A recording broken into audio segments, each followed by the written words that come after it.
Mana nziza, Mana yera, tuguhaye icyubahiro, tugushimiye urukundo dukunda, tugushimiye imbabazi zawe nyinshi, tugushimiye ineza yawe itarondoreka. Turahageze mwami mu kiganiro kuri kw'ijambo ry'Imana. Buri muntu wese mwami reka afashwe nawe, agirirwe neza nawe. Reka buri muntu kunyura mu ijambo ryawe yumva ubuntu bwawe, yumva imbabazi zawe n'urukundo rwawe. Ngwino uvugane natwe kunyura mu ijambo ryawe, ugirire neza buri muntu wese kubw'imbabazi zawe. Urakoze ko uri hamwe natwe kandi ugiye kuvugana natwe, mu izina rya Yesu Mukiza, amen. Imana rero ibagirire neza cyane. Uyu munsi ndashaka ko tuganira ku mutwe w'ijambo nise ngo nta gikomere kidakira. Nta gikomere kidakira. Abantu banteze amatwi, uyu munsi nibyo nshaka ko tuganira. Iyo tuvuze igikomere, rimwe na rimwe abantu ntabwo babisingira ngo umuntu abyumve neza, ariko ndagira ngo mbabwire yuko uyu munsi uri bubisobanukirwe kandi uri bubyumve kurutaho. Nta gikomere kidakira. Buri muntu wese unteze amatwi yigeze gukomerekaho, haba ku kuguru, haba ku kuboko, haba ku kirenge cyangwa se n'ahandi. Buriya abantu baba bafite inkovu ahantu hatandukanye, haba ku mubiri nyine mu buryo hari uwakomerekejwe n'igiti, hari uwakomerekejwe n'uko yaguye, yenda yanyereye yaguye, hari uwakomerekejwe n'ihwa ryamusharuye, hari uwakomerekejwe n'umushyo yari arimo yenda atakikeba, hari uwakomerekejwe n'isuka se yenda yari arimo ahinga. Ariko ikintu nshimira Imana ni uko ku mubiri ibyo bikomere by'abantu byose byakize, tutitaye ku cyagiteye, byarakize. N'ikimenyimenyi bafite inkovu, bafite inkovu, ntago bakigira cya gisebe.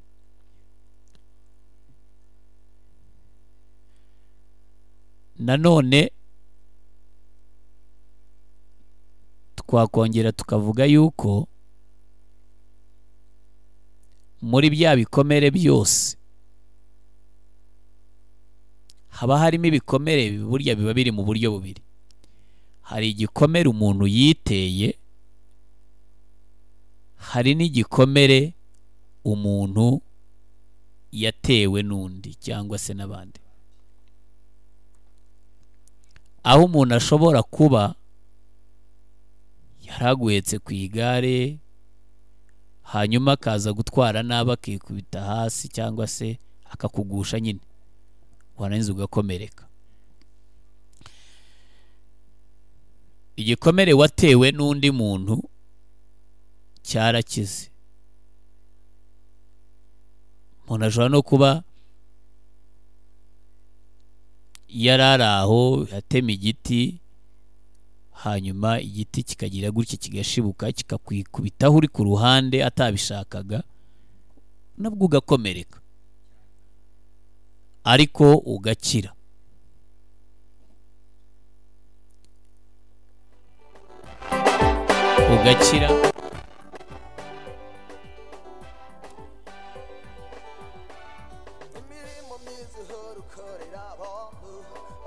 Warangiza gukira ugasigara usigaranye inkovu, icyo kimenyetso kigasigara, ugasigara usigaranye inkovu. Ari nanone navugaga ngo ni igikomere ukomerekejwe n'undi, hari n'igikomere wikomerekeje wowe ubwawe, ariko byose bigakira. Noneho hari ikintu cy'ingenzi nshaka ko tutangiriraho, ni ikivuga ngo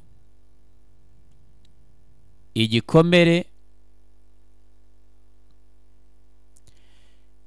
igikomere wikomerekeje n'igikomere wakomerekejwe n'undi, byose nta na kimwe usigana mu komora. Yego.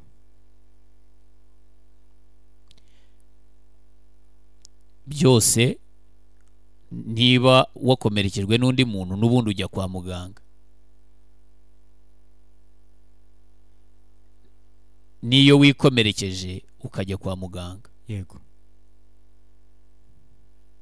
Hose nta hamwe namwe usigana ngo kuko umuntu yagukomerekeje ngo ntabwo uri bujye kwigira gute kwivura cya gikomere, cyangwa ntabwo uri bwiyomore. Niyo mpamvu umuntu aba akwiriye kugira gute, akwiriye gukora ibishoboka, akamenya yuko n'ibindi bikomere uyu munsi ndi buvuge ntacyo azasiganya. Yego. Cyaba cyaramuturutseho, cyaba cyaraturutse ku bandi. Ubundi umuntu arimo ibice bibiri. Umuntu arimo icyo twita umuntu w'imbere n'icyo twita umuntu w'inyuma. Umuntu w'inyuma rero tumubonye akomereka, akomeretswa n'ibintu bitandukanye. Tumubonye akomereka, akomeretswa nawe bwite cyangwa se n'ibindi bintu bimukikije. Ariko tunabona uwo muntu ibikomere byose yigeze kugira kuva mu bwana bwe kugeza uyu munsi yarabikize bitakiri ibisebe. Yego. None ikintu kintangaza ni ukuntu abantu bakomereka umuntu w'inyuma barangiza bakemera kwiyomora, ntabana igise batoza. Yego. Ntabana igise badashyiraho umuti, ntabana igisebe ngo akimane agihishe ye kukijyana kwa muganga kugira ngo bamwomore. Igisebe umuntu abona kimusumbije imbaraga zo kwiyomora cyo ku muntu w'inyuma ku mubiri, akijyanira uri bumufashe kucyomora. Yego. Bikoroha, ariko ntabwo abantu bazi ko uko bakomereka inyuma ari nako bakomereka imbere. Uyu munsi turashaka kuvuga ku bikomere byo mu mutima by'imbere, ibikomere by'imbere. Buriya nk'uko umuntu w'inyuma akomereka ni nako umuntu w'imbere akomereka. Yego. Uko umuntu w'inyuma akomereka yikomerekeje cyangwa akomerekejwe n'abandi cyangwa n'ibindi bintu bimukikije, ni nako umuntu w'imbere nawe akomereka. Ashobora gukomereka ariko ari we wizaniye igikomere. Tuvuge nk'umuntu wihaye ingeso mbi, yenda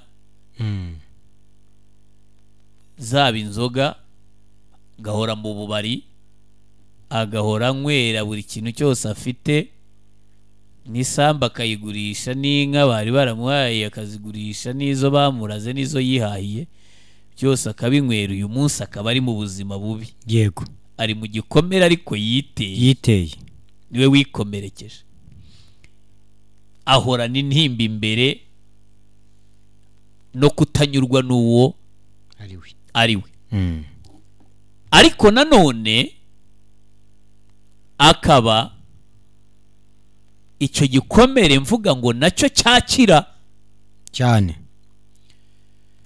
yaba rero igikomere cy'imbere muri wowe waracyiteye, waba waragitewe n'ibigukikije cyangwa n'abantu, nacyo gikeneye komorwa. Amen. dore ikintu kimbabaza rero, ni uburyo abantu baba bagiye kuzasazana ibikomere byo mu mutima kandi byo ku mubiri barabikize. Yego. kandi bazira iki? bazira ko batigeze bemera kwiyomora ibikomere by'imbere, Yego. cyangwa se guha uburenganzira ababomora kugira ngo babomore. ibikomere by'imbere bigira umwihariko, ndaza kuwuvugaho, umwihariko ukomeye cyane bigira udasanzwe. ariko byanawugira, nta muntu ufite uburenganzira, nta n'umuntu ufite urufunguzo Yego. rwo kukomora kereka nyiri igikomere. iyo aguhaye uburenganzira akagukingurira urugi rw'umutima. na Yesu yaravuze ngo ndi ku rugi ndakomanga. niba Yesu se yaruhera inyuma kugeza umukinguriye, ati ndi ku rugi ndakomanga, umuntu nakingura nzinjire. buriya Yesu yasaga nk'ashaka kwerura ko igihe cyose umuntu ashaka gukira afite uburenganzira butanga ikaze kuri bumukize, kamukingurira. niba na Yesu yaruhera inyuma kugeza umukinguriye kugira ngo yinjire, undi muntu uwo ari we wese nawe ni wowe uzamuha ikaze. iyo umuntu ashaka gukira igikomere cyo mu mutima, igihe adashoboye kukiyomora, niwe ukingurira ukimwomora cyane. kandi ibyo bikomere byose tuvuga, nari maze kuvuga ngo umuntu ufite urufunguzo rukiza ibikomere ni inkomere ubwayo, kuko itagufunguriye icyumba kirimo ibikomere kugira ngo ibyo bikomere nyine bisohoke, ntushobora kwinjiramo. Yego. kandi utinjiyemo ibyo bikomere ntiwabisohoramo. kandi uru rufunguzo ni nyiri igikomere urufite. ni nayo mpamvu buriya dukunda kuvuga ngo abantu benshi baboshywe n'ibanga ry'imitima yabo. Yego. iyo atagufunguriye iryo banga, iyo atakumeneye, iyo atagukuriyeyo akari ku mutima, ntabwo ushobora kumukiza cya gikomere agize ate afite. ikindi, ibikomere twakomerekeye mu miryango, aho tuvuka, Yego. aho dukomoka, iyo bitavuwe ngo bikire,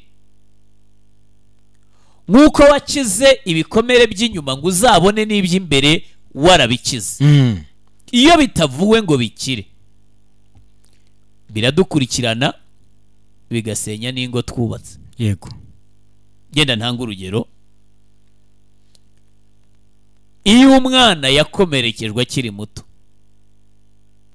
akagira ibyago byo gukomeretswa n'ababyeyi be bitewe n'imibanire yabo mibi, kuko buriya umwana ibyo ukora byose areba, ibyo ukoze umwana areba, burya nawe nibyo azakura akora. Yego. bivuze iki? bivuze ngo iyo uri umubyeyi, ukaba uri umubyeyi unteze amatwi nonaha, iyo utareze, iyo utarimo kurera, uba urimo kuroga. Yego. ibintu ni bibiri. iyo utareze uburoga. gute? ibyo ukora bibi byose umwana areba, we ntamenya yuko ari bibi. niba winjira mu rugo utongana, utukana, urwana, umwana agira ngo abagabo bose niko bakwiye kwinjira. Yego.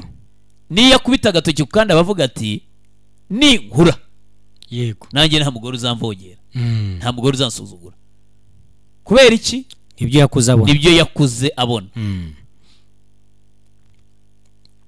iyo ari umukobwa agakura abona nyina atubaha se badakundana batabwirana neza batagira ubwo baganira ngo baseke bishime uwo mukobwa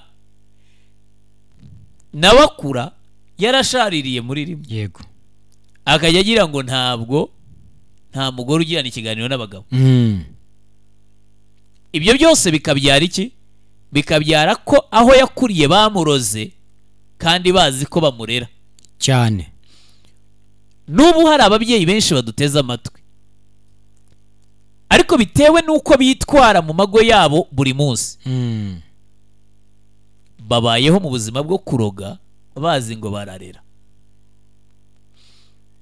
kuko ibyo umwana abonye byose niba umwana yarakuze atarabonaho se ataha saa 12 yego ari igicuku igihe cyose wataha kare abazi ngo nuko akiri umwana ariko namara gukura nawe azi ko azibohora ingwe ayumva nk'ingoyi aba yumva azajya atahira ashake nawe akajya saa 5 saa 6 saa 7 Isa akaba yaramuroze azi ngo yaramureze cyane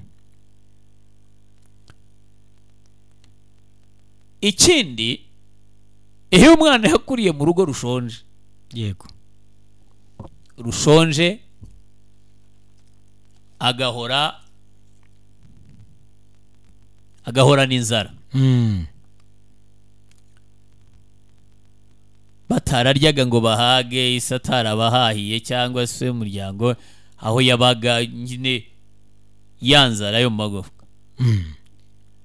niyo yazaba umugabo igikomere cy'inzara ukibona nk'ahantu yatashye ubukwe cyangwa ku rupfu yego barangiza agasanga abantu barimo baravuga ngo bigaburire ukabona umuntu w'umugabo ararwanira n'abandi ku murongo abyigana yafata isahane ngo ashyireho ibyo kurya isahani kuzura ariko ntabimenye kubera igikomere mbese nibwo abibonye nibwo akibibona agize amahirwe arabibonye none ashyireho duke ubwo akarundaho akagira ubwo bigenda bimeneka ku nkweto burya kiba ari igikomere yagize mu bwana kirimo kumugiraho ingaruka iyo umugabo yinjiraga mu rugo yarangiza umugore n'abana bakarara hanze yego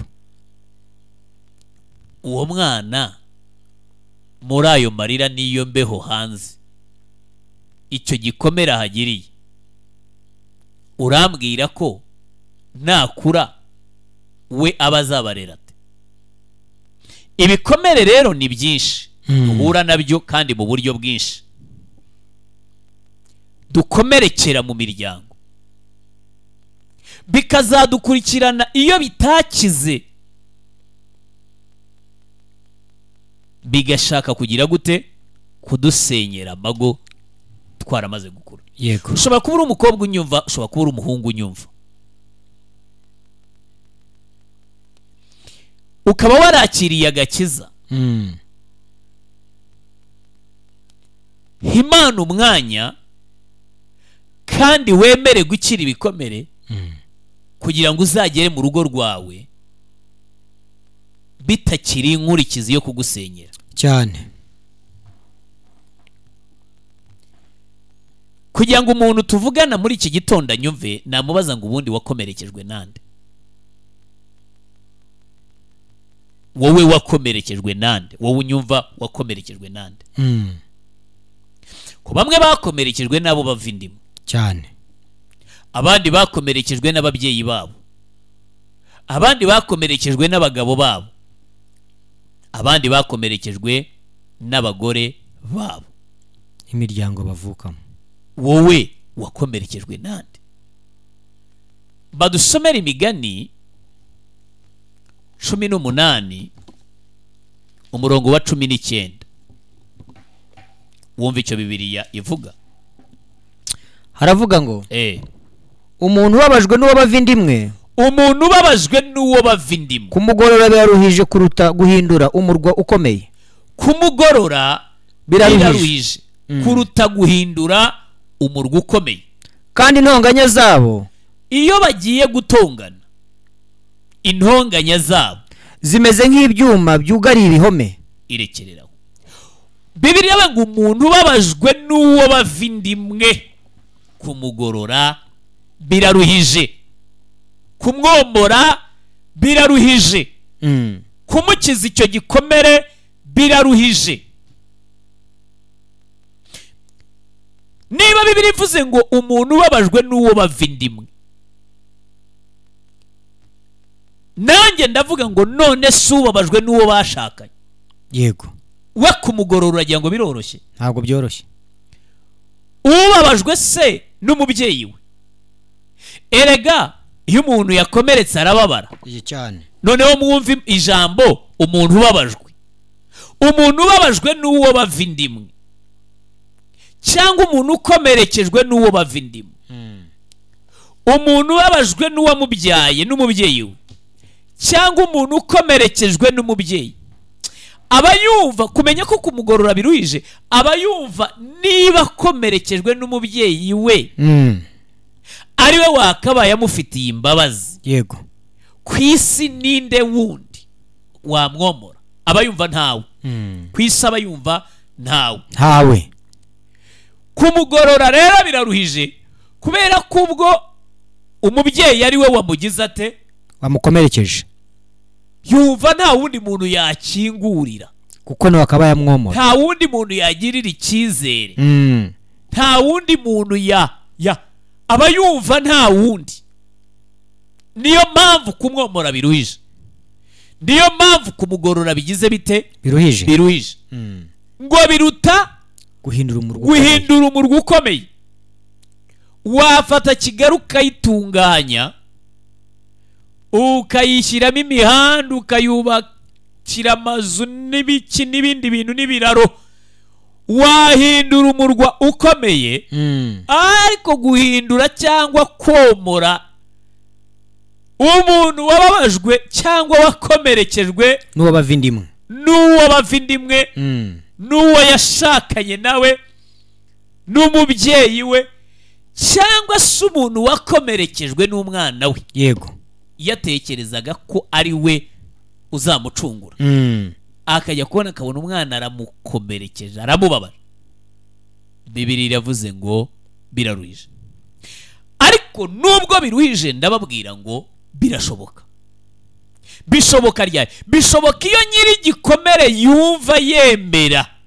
Yego. Gucingura urugi rw'icyumba cy'ibikomere bye. Yego. Agasuka hanze ibikomere, agasigarana ubuzima. Amen. Umuntu aramutse akomeretse mu kwaha cyangwa mu ntege cyangwa se ahandi hantu ari hose kuguru, yarangiza akanga kwiyomora cyangwa se akaba ntanabishoboye, akanagira ikosa ryo kwanga ko hari undi muntu umwomora, niko igisebe gicukuka, niko igisebe kirushaho kubora, niko amashyira arushaho kuzamo, niko iby'uwo muntu bizasoza biba bibi kurutaho. Inama najya umuntu wese wakomeretse ntashobora gukira igikomere ataremera gukira igikomere. Yego cyane. Ikindi ntashobora gukira igikomere ataramenya ko yakomeretse. Umuntu wese uzakira igikomere abanza kumenya ko yakomeretse kandi akemera gukira igikomere, akemera no gukingura umutima we. Urabona hari abantu baba barahari banyamwigendaho cyane, ibyo arabyimenyera, araganyira ndetse atakire ndetse aba yumva ntawe, mbese mwisi aba yumva ari nkawe wenyine, ari nyamwigendaho. Burya ni igikomere kiba kimugenza ko. Yego. urazana imiteto suyizana kurinde buriya ni igikomere kiba kimugira ni igikomere kandi gihari kitakize kandi nyamara ntamenye yuko gifite ingaruka mbi kirimo kuzana ku rugo rwe. Yego. Navuze ngo umuntu rero wakomerekejwe n'uwo bashaka kumugorora biraruhije. Umuntu ukomerekejwe n'uwo yabyaye kumugorora biraruhije. Umuntu ukomerekejwe n'umubyeyi we nawe kumugorora biraruhije. Ariko birashoboka. Ariko bigira bite? Birashoboka. Reka mvuge gutya mbwire yenda ababyeyi abanyarwanda baca umugani ngo wibahetse ababwiriza uri mu mugongo abayigisha uri mu mugongo uwibahetse iyo uri umugabo ugakubita umugore yego kandi ufite abana uba wigisha abana cyane. mu yandi magambo ubu bugome bwa se burimo burasenya urugo rw'abana be bose mu myaka iri imbere kubera ko nyina ashobora ko yarihanganya akajya aceceka ntanabivuge ntanakurege ariko se abakobwa bawe nabo cyangwa se abakobwa b'abandi abahungu bawe bazashaka nabo bazaceceka ntibazajya ku kagari ntibazajya ku murenge ntibazajya mu nkiko ingo z'abana bawe zizasenyuka kubera ko abo bazashaka batazashobora kwihanganira inkoni nk'uko yenda nyina yazihangana cyane. Uyu mubyeyi w'umugabo rero arimo araroga abana ntabwo arimo kurera abana arimo araroga ni umurozi w'umugabo si umurezi yego kubera ko ahora akubita umugore we abana bagira abana bareba none araroga abana ab'abahungu afite nabo niko bazakubita abagore babo bazi ko ariko zubakwa kuko niko babonye se ariko niko umugabo agomba kuba ameze noneho kandi ikibi ku mwana muto umwana wese aba yumva umuntu mukuru adakosa yego aba yumva papa we ari we muntu uzi ibintu byose ku isi kuruta abandi umunyembaraga aba yumva ari we muntu w'umuhanga mu yandi magambo ibyo abonye ukora aba yumva ari byo bikwiriye ni nako azakura ni nabyo azakora cyane. aho ntabwo waba wanteze amatwi umaze iminsi uri umurozi wiyita umurezi uyu munsi wabikiza iyo bimwe mu bikomere navuze twakuye mu miryango iyo umwana atigeze yereka urukundo akurana igikomere cy'urukundo yego gapfa kugeza imyaka 16 ababyeyi ntibigeze bakereka urukundo bahoraga bari mu miguruko bava mu kabari barwana bashwana bashwiragiza utwana noneho kaba karaho gahura n'umuhungu muri segonderi akakabwira ati ndagukunda akumva abwiwe ijambo riremereye atigeze agira umuntu n'umwe umubwira kuva isi yaremwe atigeze yumva kubera igikomere cy'urukundo agira muri we yego umubwiye ko amukunda wese niyo byaba muri borodire aramurara nayo yego yumva yajyana n'uwo kuko niwe uzanye icyo yari yarabuze yego cyane. kuki mutabwira abana banyu ko mubakunda kuki mutabereka urukundo ngo mubagurire n'utuntu turi aho twiza turyoshye turyoheye ubuzima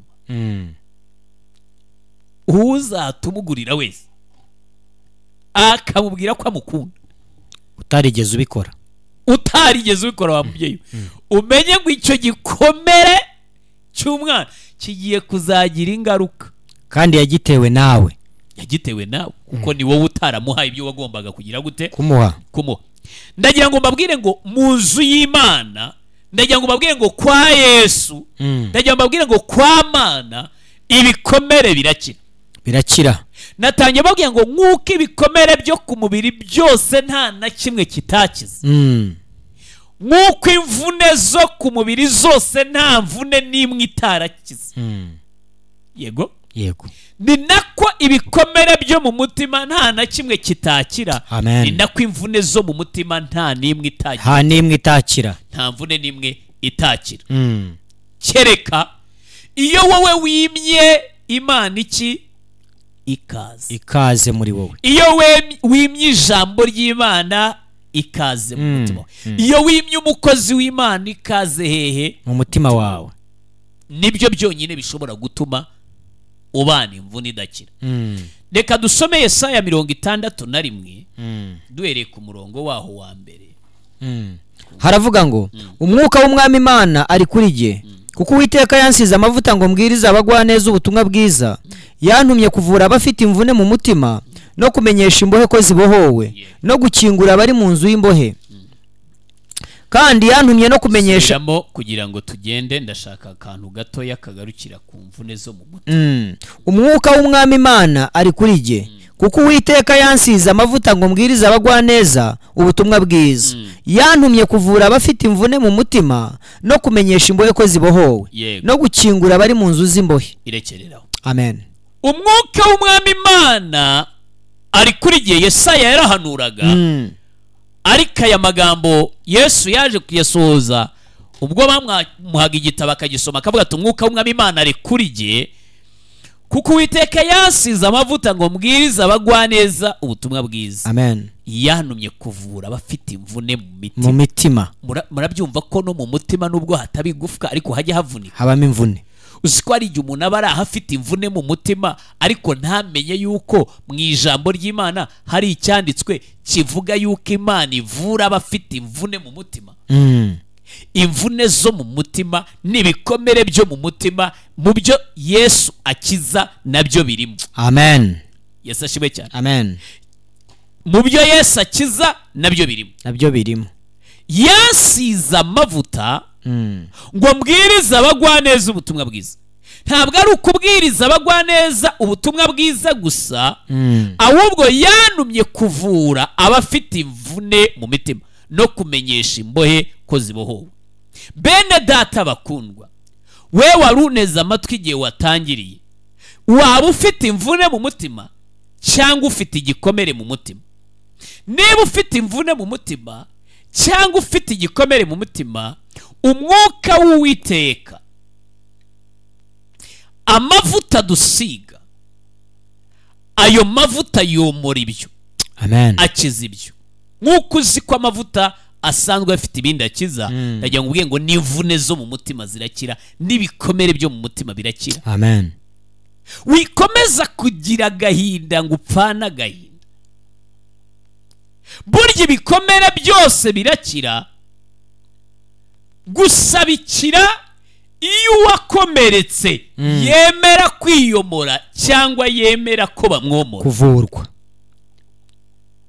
agakingura urwo rugi rw'umutima we urimo ibikomere, hakagira uwinjiramo hanyuma akamwomora ibikomere.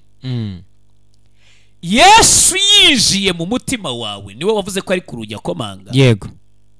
Yabasha kukomora. Haleluya.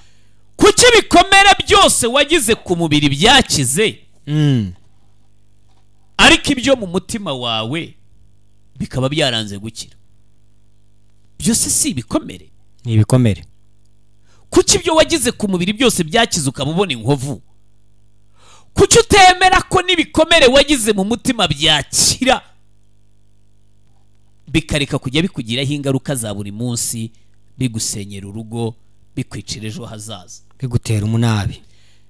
Reka nisubize.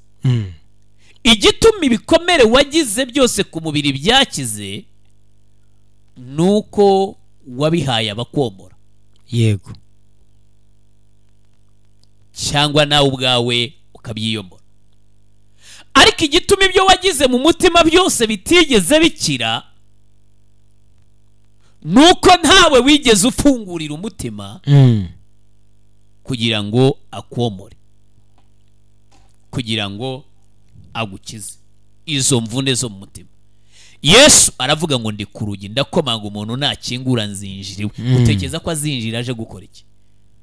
Azinjira aje kukomora. umwuka w'umwami Imana ngo ari kuri we. Yasomye igitabo aravuga ngo umwuka w'umwami Imana ari kuri jye, kuko Uwiteka yansize amavuta ngo mbwirize abagwaneza ubutumwa bwiza, ariko yantumye no kuvura abafite imvune zo mu mutima.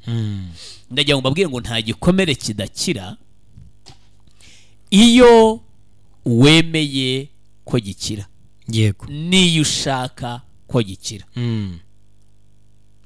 Nta mvune yo mu mutima idakira iyo wemera ko ikira, kandi niyo ushaka ko igira ite ko ikira. Yesu wacu ashimwe cyane. Amen.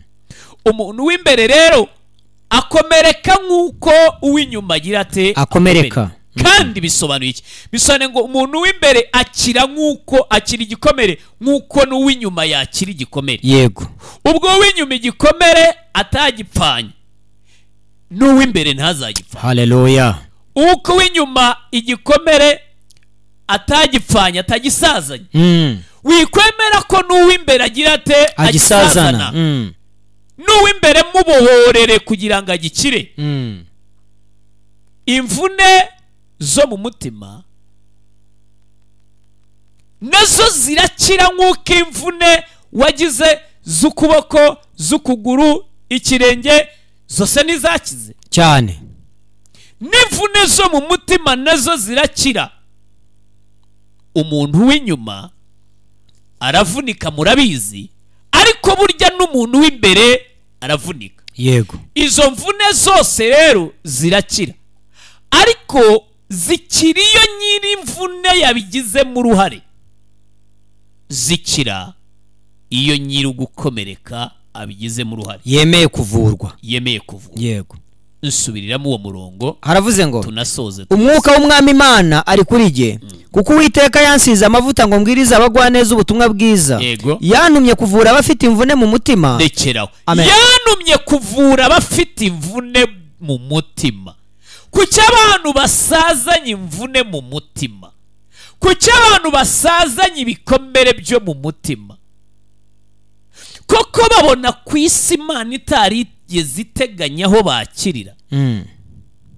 N'igihe umuntu aba afite ikintu cy'igikomere cyamushenguye, ajya yibuka akanabyuka akanarira, akarira. Akaba afite yenda n'umushumba we n'umugore w'umushumba we, ariko ataranavunguriraho umwe muri abo ngo bamenye icyo kibazo afite. Bamenye icyo kibazo afite, bamugira inama y'ukuntu yagikira n'ukuntu yagisohokamo.